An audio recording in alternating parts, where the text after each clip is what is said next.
Hello everyone, I welcome you all to my YouTube channel.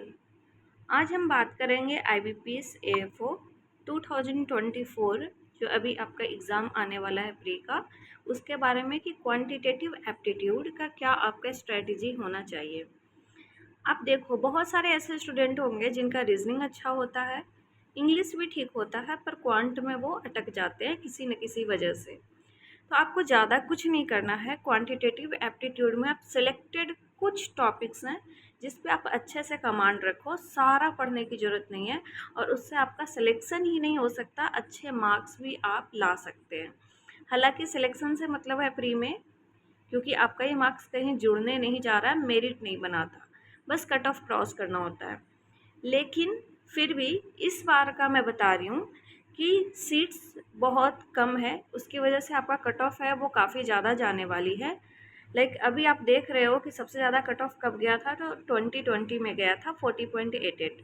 उस time पे भी seats कम थी, 600 समथिंग के आसपास, 650 के आसपास सीट्स थी। उसके बाद आपका 40.88 गया था। इस टाइम पे सीट्स आपकी और भी कम है, मतलब कि प्रोबेबिलिटी है कि आपके जो कट ऑफ जाएंगे वो इससे तो ज़्यादा ही जाएंगे। और इस टाइम पे भी लेवल ऑफ क्वेश्चंस इजी तो नहीं थे, मतलब मॉडरेट टू टफ की ओर ही शिफ्ट कर रहे थे। तो आपको पता हो जाना चाहिए, आइडिया लग जाना चाहिए कि आपका जो डिफ़िकल्टी लेवल है, आपका जो कंपटीशन लेवल है वो किस तरीके का है। तो ऐसी जगहों पे एक अच्छा स्ट्रैटेजी होना ज़रूरी है, और प्रीलिम्स के लिए तो खास करके स्ट्रैटेजी काम करती हैं, क्योंकि आप सिलेक्टिव स्टडी से आप इजीली क्लियर कर सकते हो ये एग्ज़ाम्स को। ठीक है, तो हम बात करते हैं, अब मेन पॉइंट पे आते हैं। आप देख सकते हो कि ये प्रीवियस 6 ईयर्स के कट ऑफ है। ये मैं आपके आइडिया के लिए दिखाती हूँ कि पहले पता होना चाहिए कि कैसा कट ऑफ जा रहा है और क्या आपका टारगेट होने वाला है। जब तक हम टारगेट नहीं सेट करेंगे तब तक हम किसी स्ट्रैटेजी की बात नहीं कर सकते।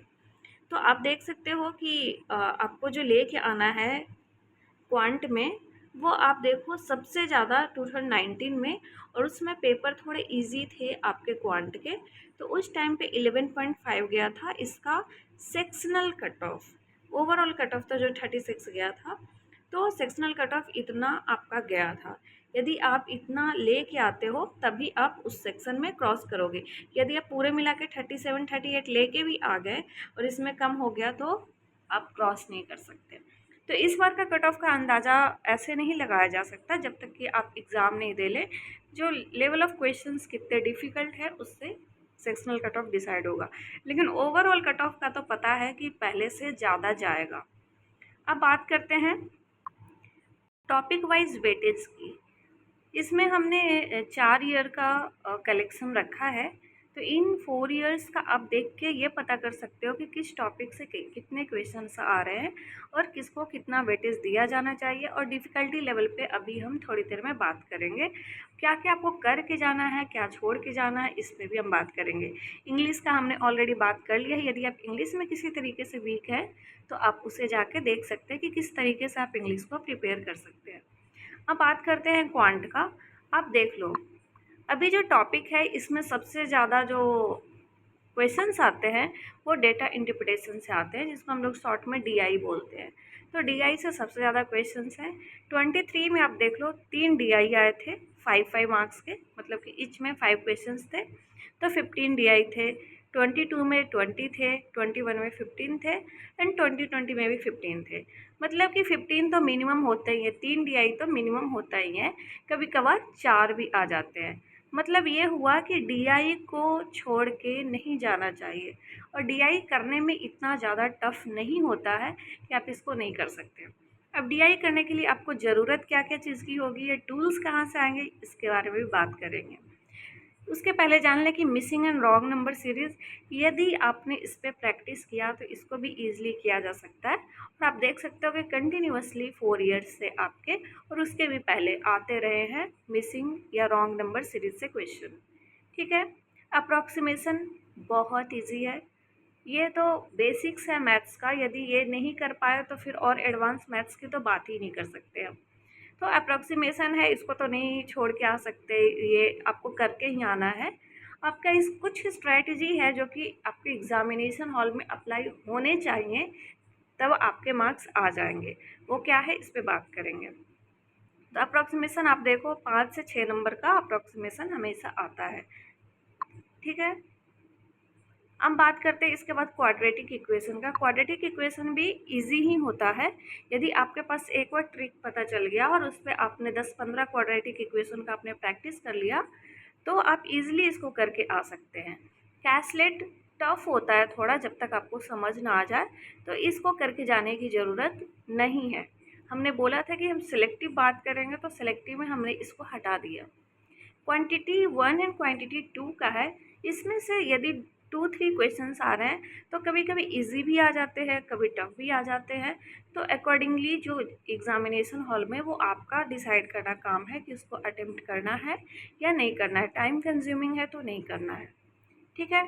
डेटा सफिशिएंसी के क्वेश्चंस आते हैं जो आप कर सकते हैं, यदि आप थोड़ा सा ट्राई करके जाओ तो कर सकते हैं। अरिथमेटिक जो है, अरिथमेटिक का भी वेटेज होता है। लाइक आप देख लो कि 17 से 25 क्वेश्चंस तक आपको अरिथमेटिक के मिलेंगे।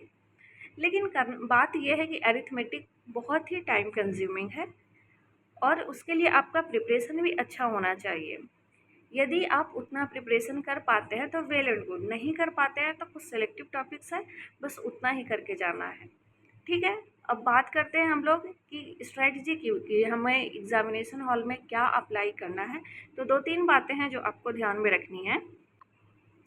उसके पहले हम देख लेते हैं कि एएफओ का सिलेबस क्या है, क्वांटिटेटिव एप्टीट्यूड में किन किन चीज़ों पे ध्यान देना है।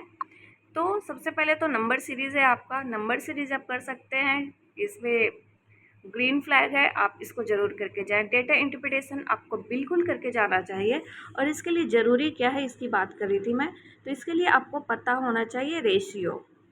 आपको रेशियो आता है, रेशियो ईजीएस्ट टॉपिक है, आप उसको करोगे बहुत आराम से होगा। रेशियो हो गया, प्रोपोर्शन हो गया, रेशियो एंड प्रोपोर्शन साथ में ही आप जब करोगे तो वो हो जाएगा। उसके बाद फिर इसके लिए सिंप्लीफिकेशन की ज़रूरत पड़ेगी, सिंपल सिंप्लीफिकेशन का। तो सिंप्लीफिकेशन हो गया। यदि एक बार आप ग्राफ, पाई चार्ट ये सब देखना जान गए, एक बार ये जान गए कि किस तरीके से हम इसको सिंप्लीफाई करके कर सकते हैं, तो ये प्रैक्टिस से आएगा। तो ये रेशियो, प्रोपोर्शन एंड सिंप्लीफिकेशन यदि आपको आता है तो आप इजीली डेटा इंटरप्रिटेशन कर सकते हैं। इसके लिए बस ज़रूरत क्या है, तो प्रैक्टिस करने की। आप डेली 1 डे में एटलीस्ट 2 DI बनाइए। आपके पास फुल डे टाइम है और यदि आप कोई छोटा मोटा जॉब कर रहे हैं उसके बाद फिर एएफओ का तैयारी कर रहे हैं तो कम से कम 1 DI आपका डेली बनना चाहिए। और यदि जॉब नहीं कर रहे हैं, फुल टाइम प्रिपरेशन कर रहे हैं, तो 2 DI कम से कम एक दिन में होना चाहिए, ठीक है। फिर सिंप्लीफिकेशन एंड अप्रॉक्सीमेशन, इसको तो छोड़ना ही नहीं है, तो करके ही आना है। क्वाड्रेटिक इक्वेशन इजी है, इसको करके आना है। डेटा सफिशिएंसी नहीं हो रहा है तो जाने दो। रेशियो एंड प्रोपोर्शन तो करना ही है क्योंकि ये DI में काम आएगा। Profit and loss and discounts जो है, यदि आपसे हो पा रहा है तो ठीक है, नहीं हो पा रहा है तो मैंडेटरी नहीं है। एवरेज करना है, मिक्सर एंड एलिगेशन नहीं करना है। परसेंटेज तो करने हैं, ये तो आपका पार्ट हो गया।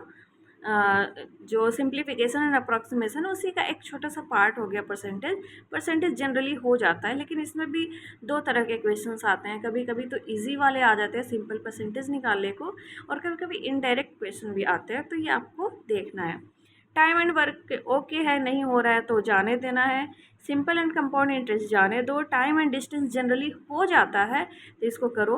पार्टनरशिप एंड एजेज में जनरली हो जाता है, पार्टनरशिप में थोड़ी सी दिक्कत आती है, लेकिन यदि आप प्रैक्टिस करते हो तो ये भी हो जाता है। तो होता है तो ठीक है, नहीं होता है तो ठीक है। प्रोबेबिलिटी को छोड़ो, परमिटेशन एंड कॉम्बिनेशन को छोड़ दो। मतलब जो जो टॉपिक्स मैंने बोला है कि करना है वो चीज़ करके जाना है, ठीक है। अब बात करते हैं हम लोग कि एग्ज़ामिनेशन हॉल में हमें किन किन चीज़ों की ज़रूरत होती है, क्या हमें करना चाहिए, किस तरीके से हमारा स्ट्रेटजी और अप्रोच होना चाहिए एग्ज़ामिनेशन हॉल में। तो बहुत सारे केसेस में आप देखोगे कि एग्ज़ामिनेशन हॉल में जो फर्स्ट क्वेश्चन गए नहीं आता है क्योंकि बहुत टफ है।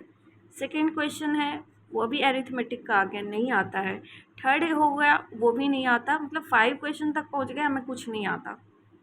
उसके बाद फिर 6th वन में हमें एक DI मिला जो कि मैंने बताया है कि वो करना है, तो वो आपने कर लिया, ठीक है। आपके 5 मार्क्स सिक्योर हो गए। इसी तरीके से आप जब जाते जाते जाते 40 तक यदि चले जाते हैं तो आपको कई ऐसे क्वेश्चंस इजी इजी मिल जाएंगे जो कि आप करके आराम से 12-13 मार्क्स इजीली, 40 की बात करें 40 में से बहुत इजीली, सॉरी 50 में से बहुत इजीली आप 12-13 मार्क्स आप गेन कर सकते हैं बहुत इजीली। यदि थोड़ा सा एफर्ट किए तो ये आपका 17-18 मार्क्स भी हो सकता है। ठीक है, तो करना ये है कि कभी भी ऐसा नहीं होना चाहिए कि 40 मिनट्स में हमने 50 क्वेश्चंस पढ़े ही नहीं, तो ये वाली चीज़ नहीं करनी है। आपको पूरे क्वेश्चंस जो शुरू से लेकर लास्ट तक पता होना चाहिए कि कहाँ पे क्या आया था, क्योंकि जो सिंप्लीफिकेशन होता है वो जनरली क्वेश्चन पेपर के लास्ट में होता है। ये मैं बता दूँ, हर सेट में वो सिंप्लीफिकेशन को या तो बीच में या लास्ट में, कभी भी स्टार्ट नहीं करते वो लोग सिंप्लीफिकेशन से, और ये क्वेश्चंस डुएबल होते हैं और बहुत सारे बच्चों को बाद में पता चलता है कि इस टाइप के भी क्वेश्चंस आए हैं। तो ये वाला गलती नहीं करना है। ऐसा पूरे क्वेश्चंस देखने से और थोड़े सी इस तरीके का सिलेक्टिव तैयारी से आप बहुत इजीली मार्क्स गेन कर सकते हैं। ठीक है, थैंक यू सो मच। ये चीज़ माइंड में रखना, अभी जब कोई टेस्ट पेपर भी सॉल्व करो तब भी माइंड में रखना कि मैम ने क्या बोला था, उसको एक बार करके देखो, खुद ही पता चलेगा कि इसका क्या फ़ायदा है। Thank you so much.